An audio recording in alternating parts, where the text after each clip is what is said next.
जय माता दी। जय माँ कामाख्या।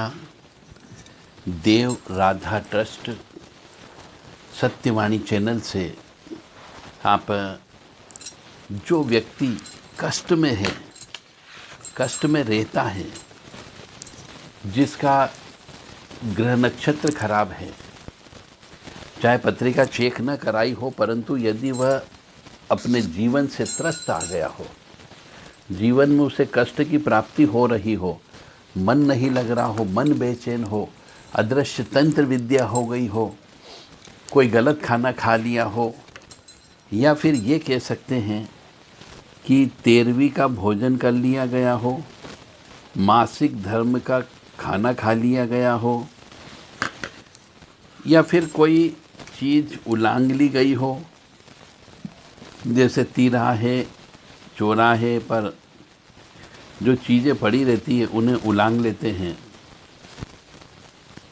या फिर किसी पेड़ के नीचे पेशाब कर ली हो, तो ऐसी वजह से बहुत सी नकारात्मक ऊर्जा घर में आ जाती, मनुष्य के ऊपर भी चढ़ जाती है। मैं पुनः कह रहा हूँ कि जिस मनुष्य का घर में मन नहीं लग रहा हो, जिसके मन में बेचैनी हो रही हो, प्रगति नहीं हो पा रही हो, पत्नी से भी बात बात पर झगड़ा होता जाता हो, बच्चे बीमार रहते हो, पत्नी बीमार रहती हो, तो इसका मतलब मान लेना चाहिए कि कुछ न कुछ ऊपरी बाधा, अदृश्य शक्ति लग गई है। या फिर कभी कभी ग्रह नक्षत्रों का प्रभाव भी होता है। चंद्र ग्रहण में व्यक्ति पैदा होता है, ऐसे व्यक्ति के साथ में ज़्यादा होता है। शनि चंद्र की युक्ति हो तो भी होता है, राहु शनि की युक्ति हो तो भी होता है, सूर्य ग्रहण यदि पत्रिका में होता है तो भी होता है। तो पहले तो आप पत्रिका चेक करवा लें, और उसके अलावा भी यदि आपके पास इतने पैसे नहीं है पत्रिका चेक कराने के, तो आपको हम आज कुछ निदान दे रहे हैं। ये निदान करना चालू कर दो, यानी जिसको हम कहते हैं धूल में लठ मारना चालू कर दो, तो कम से कम शत्रु तो दूर हो ही जाएगा।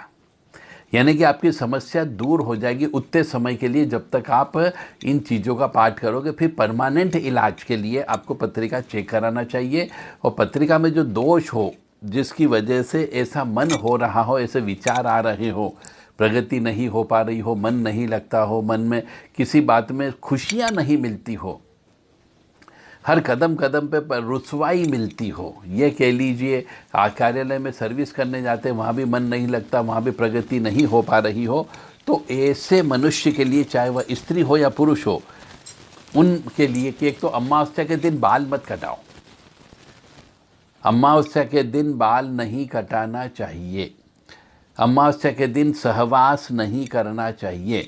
ये इन गलतियों की वजह से, तो आप क्या क्या गलतियां करते वो भी मैं आपको बताऊंगा, कि जिसकी वजह से आपका मन नहीं लगता है, आपका भाग्य रूठ जाता है।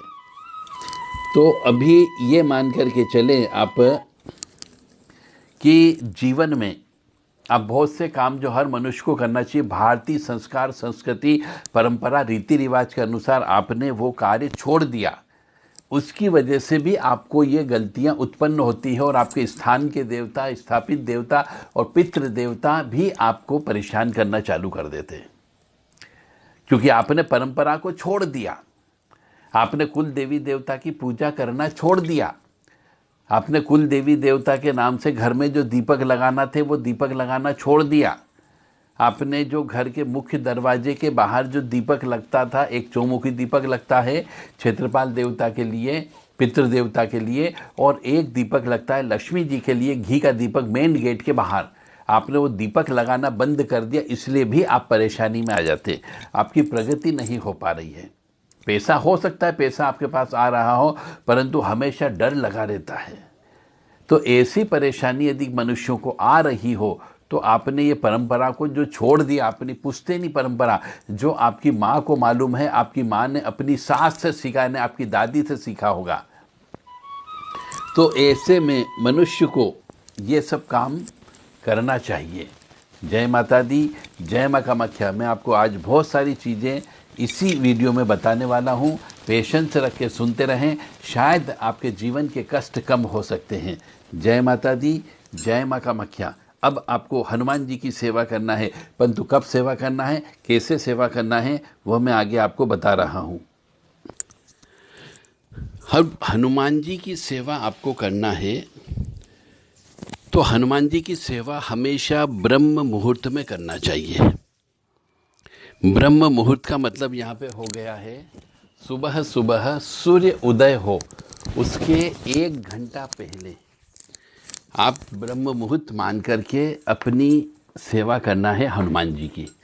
किसी हनुमान जी मंदिर में जाना है, वहाँ पर चाहे तो झाड़ू लगाएं, झाड़ू भी खुद अपने घर से लेकर के जाओ और वहीं छोड़ दो तो आपकी दरिद्रता दूर होगी इससे। तो हनुमान जी के यहाँ झाड़ू लगाना है, हनुमान जी के यहाँ दीपक लगाना है, हनुमान जी की यदि हो सके तो सिंदूर वाली सेवा कर सके तो सिंदूर लगाएं, उनको मालिश करें और दीपक लगा दें।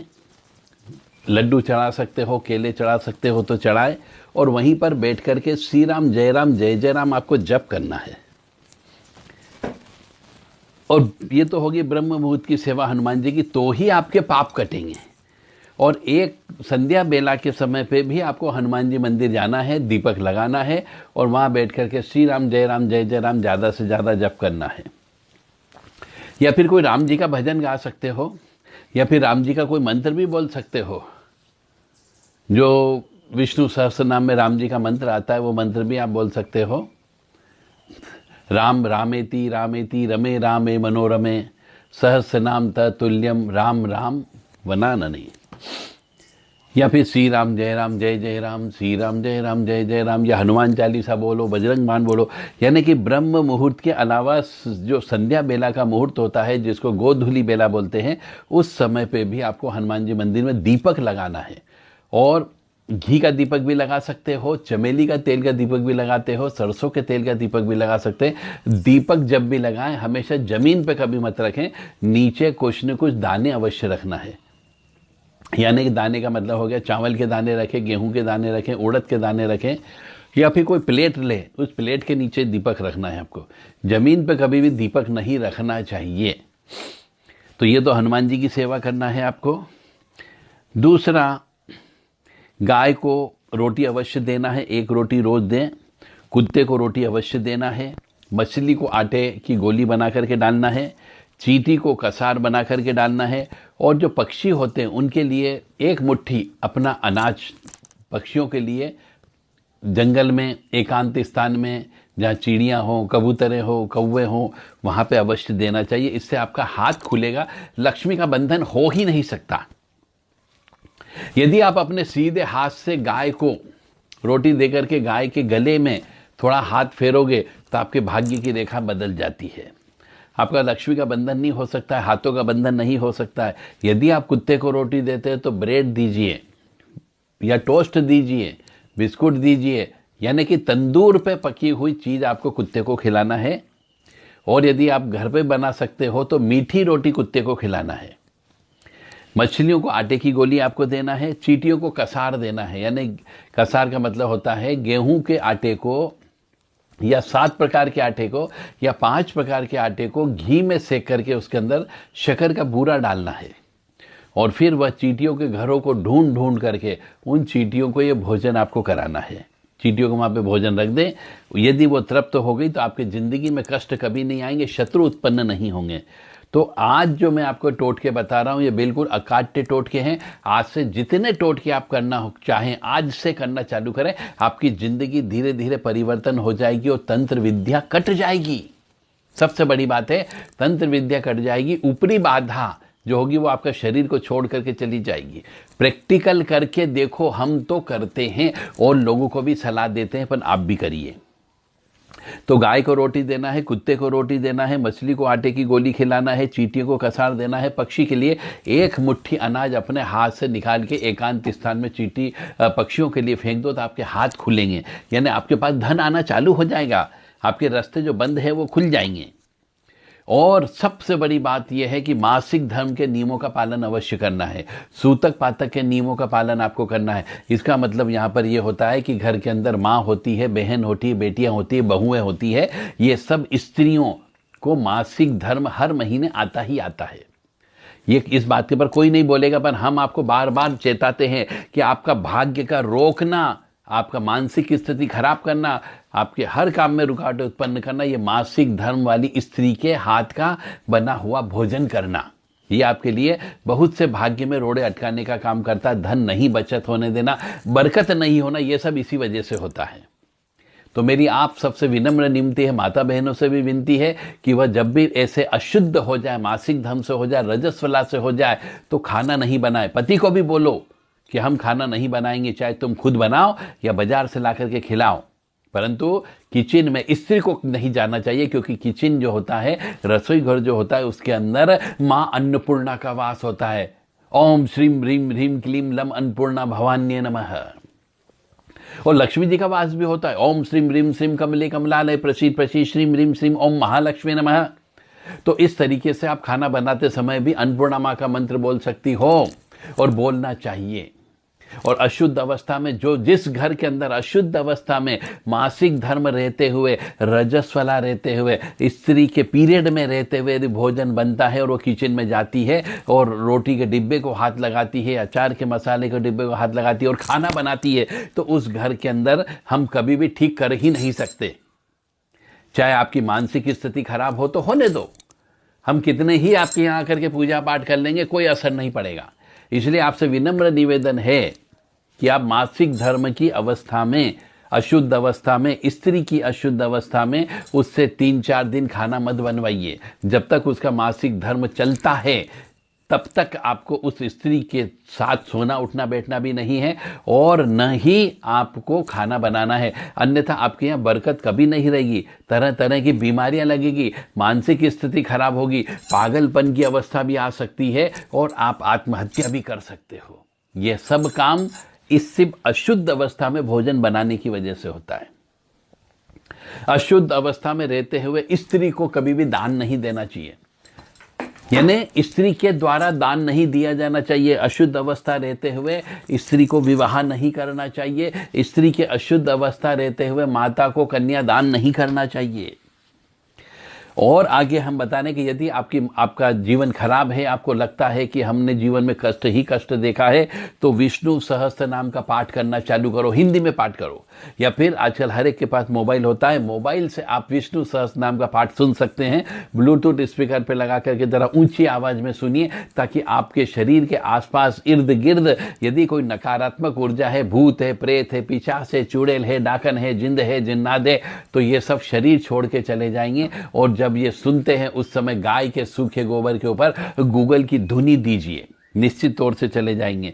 और देव राधा ट्रस्ट के द्वारा एक मंत्र बोला गया है, वह मंत्र भी आप चाहें तो लगा सकते हैं गूगल की धुनी लगा करके। तो उस मंत्र को बार बार सुनने से भी आपके शरीर के अंदर की जो नकारात्मक ऊर्जा है वह दूर हो जाएगी। तो विष्णु सहस्त्र नाम का पाठ करना है, विष्णु सुप्रभातम आपको सुनना है, सुबह सुबह ब्रह्म मुहूर्त में सुनना है, और लक्ष्मी सुप्रभातम भी ब्रह्म मुहूर्त में आपको सुनना है।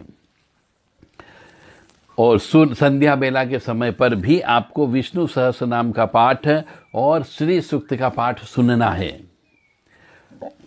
रोजाना सुबह ब्रह्म मुहूर्त में 4 बजे उठ करके रुद्री पाठ का 5वां अध्याय आपको ब्लूटूथ स्पीकर के लगा करके सुनिए। इससे भी आपके पापों का नाश होगा, नकारात्मक ऊर्जा दूर हो जाएगी, आपका मन प्रफुल्लित होने की संभावना बनती है। आपको महामृत्युंजय के जप की माला जपना है, 5 माला।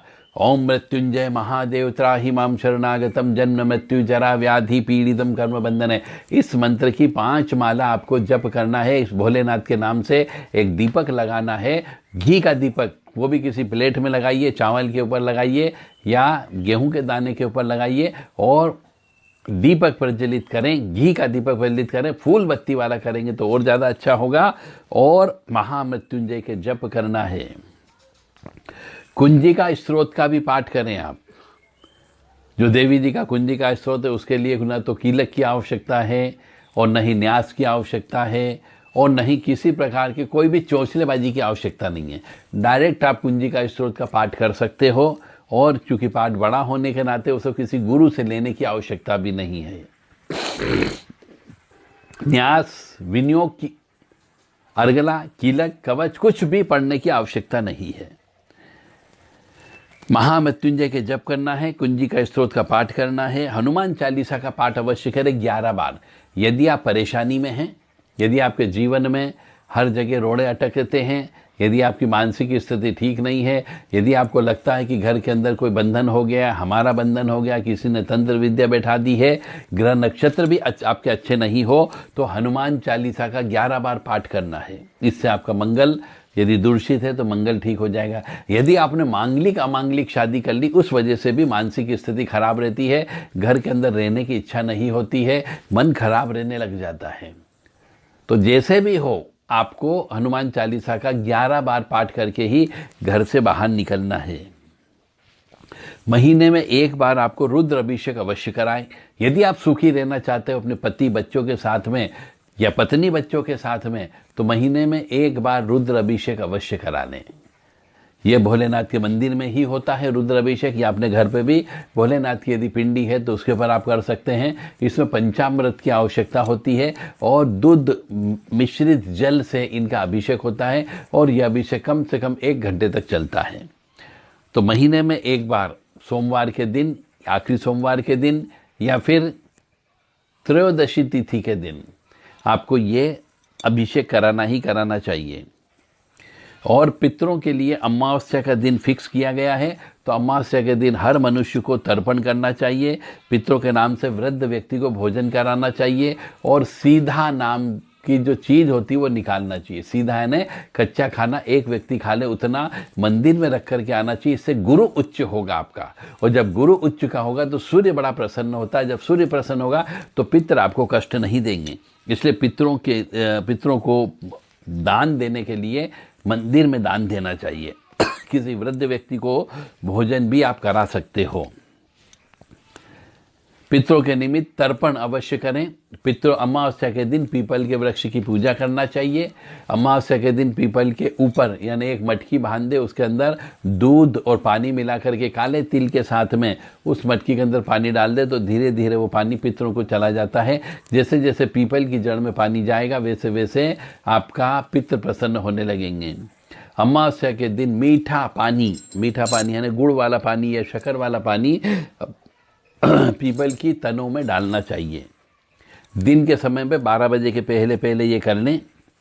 गाय के सूखे गोबर, जिसको उपला बोला जाता है, उसको जला करके उस पर गुड़, घी, काले तिल और गूगल की धुनी देना चाहिए। इससे पित्र बड़े प्रसन्न होते हैं, क्योंकि अधिकांशतः देखा गया है 50% केसेस में पित्र ही परेशान करते हैं। कभी औरत को बीमार रखते हैं, तो कभी बच्चे को बीमार रखते हैं, कभी खुद को बीमार रखते हैं, कभी कोई खुद व्यवसाय कर रहे हैं तो उसमें तरह तरह की अड़चनें आती हैं। कभी पुलिस वाले परेशान करते हैं, तो कभी कोई रंगदारी करने वाला परेशान करने लग जाता है, कभी खुद बीमार हो जाते हैं। और ग्रह नक्षत्रों का प्रभाव तो पड़ता ही पड़ता है। तो इस तरीके से पित्त परेशान करते, व्यवसाय में भी, पैसे कमाने में भी और बरकत में भी, धन की आवक के लिए भी पितरों को प्रसन्न करना अत्यंत आवश्यक होता है। इसलिए अमावस्या के दिन सीधा दान अवश्य देना चाहिए, या दान भी मंदिर में जाकर के रख देना चाहिए यदि कोई पंडित जी घर पे नहीं आ पा रहे हो तो।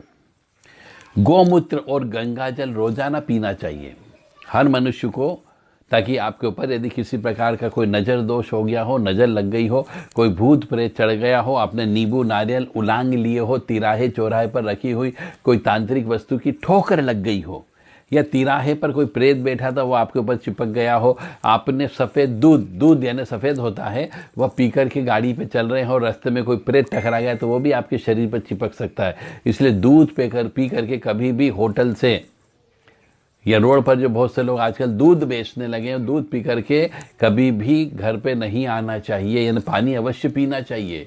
यदि आपने पानी नहीं किया और झूठे मुँह ही दूध से चले हैं दूध पी करके, तो रास्ते में जो प्रेत आत्माएं होती, अतृप्त आत्माएं होती, तिराहे वाली चौराहे वाली, वो आपके ऊपर चिपक जाती है। क्योंकि आजकल के बच्चे जो है सेंट लगा करके चलते हैं, बच्चियाँ सेंट लगा करके चलती है, बाल कटवा लेती है, उस वजह से भी ये प्रेत घर तक आ जाते हैं और आपके मन में जो है विकार उत्पन्न होने लगते हैं। तो इस बात का अवश्य ध्यान रखें कि गौमूत्र अवश्य पीना है। घर से बाहर जब भी घर पे आते हैं तो घर के बाहर ही अपने पैर को धोना चाहिए, ताकि अपने शरीर के माध्यम से बहुत सी अदृश्य आत्माएं, जो नकारात्मक ऊर्जा रहती है, वो घर में आ जाती है और वो घर में क्लेश, दुख, अशांति पैदा करती है। तो मेरा आप सबसे विनम्र निवेदन है कि सर्वप्रथम आप अपनी जन्म पत्रिका चेक करा लें, ताकि उस जन्म पत्रिका से पता लगेगा कि आपका कौन सा ग्रह खराब है जिसकी आपको ज़्यादा से ज़्यादा पूजा करना है और ज़्यादा से ज़्यादा दान धर्म करना है। कौन सा ग्रह आपको जीवन जीने के लिए सपोर्ट दे रहा है उसको भी प्रसन्न करें, ताकि आप अच्छे से जीवन जी सकें। और जो खराब है, जो खराब ग्रह हैं, उस खराब ग्रह को दान के माध्यम से, हवन के माध्यम से और जप के माध्यम से खुद ठीक करने का प्रयास करिए। 1 घंटा कम सोइए और 1 घंटे उस ग्रह से संबंधित मंत्रों का जप करिए। ओम ब्रह्मा मुरारी त्रिपुरांतकारी भानु शशि भूमि सुतो बुधश्य गुरुश्च शुक्र शनि राहु केतवे सर्वे ग्रह शांति करा भवंतु। तो इस प्रकार से ये 9 ग्रह शांति का मंत्र है। इसको भी आपको जप करना चाहिए, हर मनुष्य को जप करना चाहिए। यदि जिंदगी में आपको कष्ट की प्राप्ति हो रही हो, जीवन जीने में असंभव लगता हो, पैसे कमाने पर पैसे नहीं बचते हो, घर के अंदर बीमारियां आ जाती हो, पत्नी ज़्यादा बीमार रहने लग जाती हो, पति ज़्यादा बीमार रहने लग जाता हो, घर में आने पर हमें क्लेश मिलता हो, नर्क जैसा हमारा घर लगता है पर बाहर हम अच्छा लगते हैं, तो समझ जाइए घर के अंदर कोई न कोई अशुद्धता आ गई है, उसका इलाज करना है। महामृत्युंजय का मंत्र बोलते हुए आपको खीर से हवन करना चाहिए। कुंजिका स्त्रोत का बोल करके आपको हवन करना चाहिए। कभी कभी घर के अंदर जो है लौंग, पीली सरसों और राई, काले तिल और कपूर, ये सब मिला करके संध्या बेला के समय पे पूरे घर में से घुमा करके एक मिट्टी के बर्तन में जलाना चाहिए। तो इससे भी घर की नकारात्मक ऊर्जा दूर हो जाती है।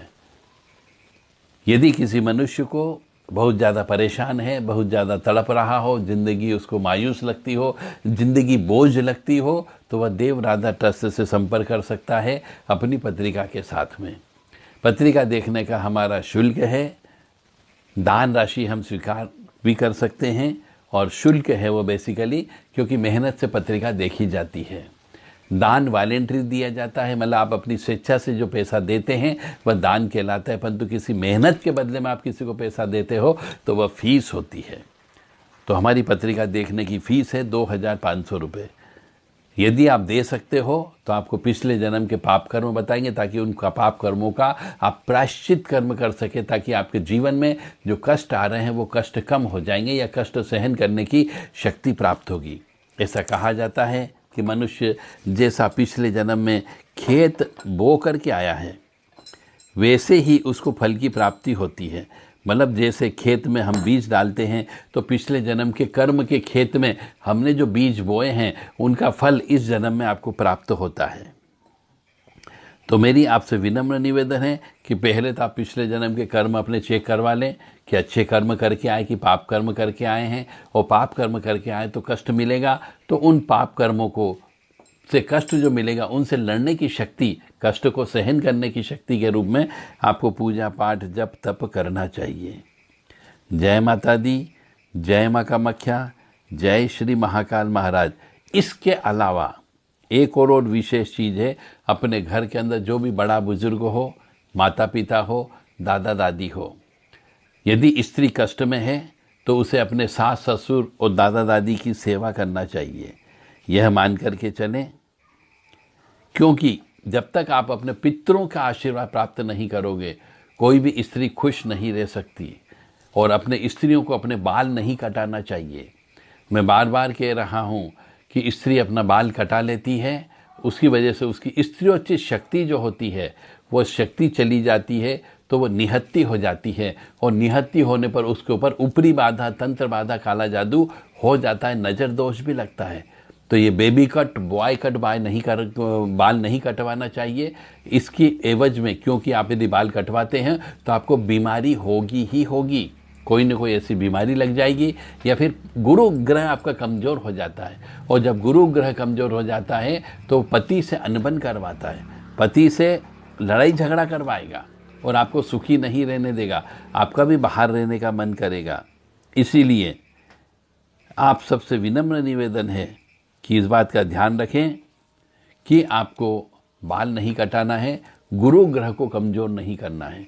यदि गुरु ग्रह कमज़ोर करोगे तो निश्चित तौर से आपके जीवन में कष्ट आएगा ही आएगा। कोई तांत्रिक कुछ नहीं कर सकेगा, कोई पुजारी पंडा भगत कुछ नहीं कर सकता, ना कोई ओझा कुछ कर सकता है। आप अपने स्वयं के लिए गड्ढा मनुष्य खुद खोदता है। तो हमारे जो परंपरागत रिवाज बनाए गए हैं, परंपरागत रिवाज का मतलब हो गया जो हमारी पुरानी मान्यता थी, प्रथा थी, रीति रिवाज थी, उन सब का पालन यदि आप करोगे तो पूर्वज आपके प्रसन्न रहेंगे। पूर्वजों की संपत्ति को कभी नहीं बेचना चाहिए। यदि आपने पूर्वजों की संपत्ति आपको हिस्सेदारी में मिली है और यदि उस संपत्ति को आपने बेच दिया हो, मकान को बेच दिया हो, जमीन को बेच दिया हो, तो आपके ऊपर पूर्वज का दोष अवश्य लगेगा, पितृदोष अवश्य लगेगा और उसका खामियाजा भी भुगतना ही भुगतना पड़ेगा। बीमारी के रूप में भुगतना पड़ेगा, कैंसर रोग के रूप में भुगतना पड़ेगा, किडनी फेलियर के रूप में आपको भुगतना पड़ेगा और अल्टीमेटली पैसा डॉक्टरों के जेब में और हॉस्पिटलों में चला जाएगा। आप उसका भोग नहीं कर पाओगे।